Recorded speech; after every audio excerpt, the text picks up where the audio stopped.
Estamos de volta com Conexão pela TV e pela 103.3. Será promovido amanhã, dia 4 de setembro, o segundo meeting de inovação no auditório da Unitec, no campus da Unicinos, em São Leopoldo. O objetivo é orientar as corporações com soluções inovadoras para que possam aumentar a competitividade no mercado. Isso aí, o encontro é promovido pelo Núcleo Regional do Rio Grande do Sul, da Fiergs, e contará com a palestra do professor do Programa de Pós-Graduação e Graduação em Administração aqui da Unicinos, Luiz Paulo Binhetti, que nos traz agora mais informações sobre, então, esse tema, né, desse evento. Isso Olá. mesmo. Olá, professor, seja bem-vindo, tudo bem? Bem? Professor, acho que em primeiro lugar é importante a gente tentar entender esse conceito de inovação. Afinal, o que é inovação? Pois não, esse conceito tem sido motivo de muita confusão, porque como a inovação acabou ficando uma palavra da moda, as pessoas estão usando a inovação como sinônimo de criatividade, como sinônimo de marketing. Há algum tempo atrás eu vi um encarte num dos nossos jornais, vendendo a inovação em 12 prestações ou no cartão.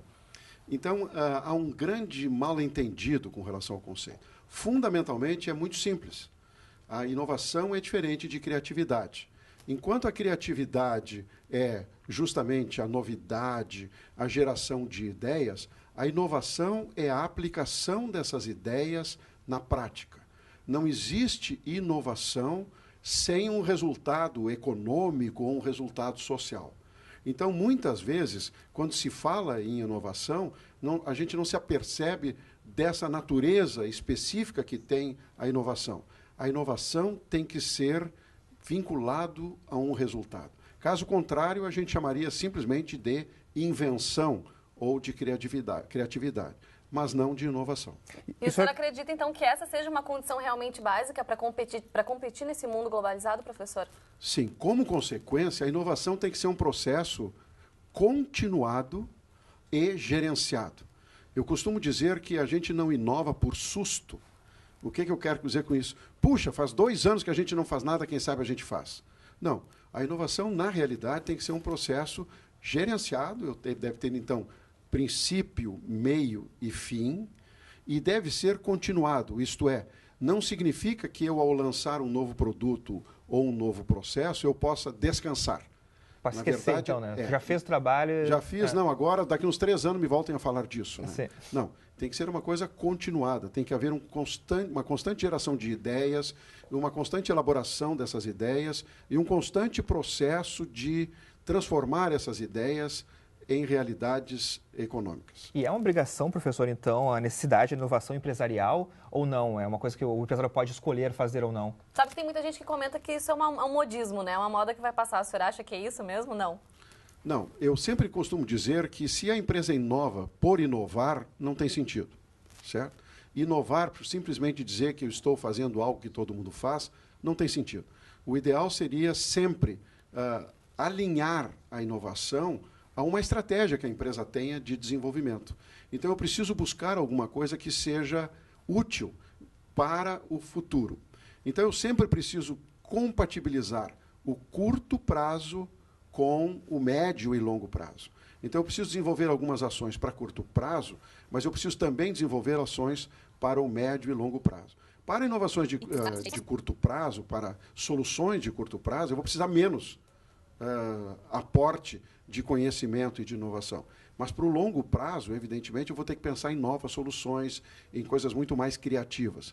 E como o senhor vê a difusão desse tema hoje no nosso país, professor? A iniciativa privada, ela está dominando esse assunto de uma maneira geral? Em geral, eu acredito que, em primeiro lugar, para ser coerente com o que eu tinha dito antes, esse conceito não é bem entendido.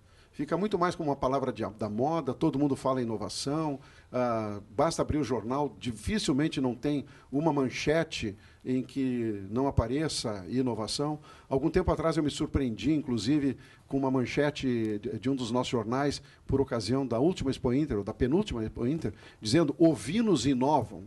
Quer dizer, até ovelha já inova, fica uma coisa meio exagerada, né? Mas, na verdade, a gente até está fazendo um trabalho num projeto sobre capacidade de inovação da empresa gaúcha. Na verdade, a capacidade da nossa empresa em inovação ainda é muito baixa. As empresas ainda se preocupam muito com a rotina, as empresas se preocupam muito com o dia a dia. Não que pensar em inovação signifique deixar a rotina, mas significa pensar justamente nesse médio e longo prazo. E o senhor acredita que vale a pena investir em inovação num país com carga tributária assim tão elevada como o nosso país? O imposto ele não come um pouco, né, esse processo? Mas isso aí atualmente faz parte do jogo, né? Ou seja, não é porque a carga tributária é alta que eu vou deixar de inovar. Pelo contrário, o que eu precisaria fazer é desenvolver produtos de modo que a minha margem acabasse sendo maior do que a margem atual, para que eu pudesse usufruir realmente de ganhos de produtividade, de competitividade. Então, a inovação não substitui a carga tributária, mas a inovação pode trazer para o empresário, o empreendedor, aquilo que o Schumpeter chama de ganhos, lucros extraordinários. Se eu sou um primeiro a lançar um determinado produto, eu aumento muito a minha margem, enquanto eu não tenho concorrentes. Tá certo. Essa é uma pequena amostra, né, professor, do que o senhor vai falar amanhã durante esse encontro. Então, a gente tem mais informações sobre isso, né, Rodrigo? Isso, tem vagas limitadas. Então, esse evento acontece das 9 às 11 horas da manhã. Informações e inscrições pelo e-mail nage.unicinos.br ou pelo telefone 3591 1122, o ramal é 3232 ou 3247. Isso mesmo, professor. Bom evento para o senhor. Obrigada pela presença. Até a próxima. Muito obrigado. Até uma próxima. Obrigada. E o Conexão Unicinos de hoje fica por aqui. Você pode conferir essa e outras edições no nosso canal, youtube.com/TV Rádio Unicinos. E participe com a gente enviando sugestões ou comentários para o facebook.com/TV Unicinos ou também pelo facebook.com/UnicinosFM. Nós voltamos amanhã, 12h30. Até lá, tchau!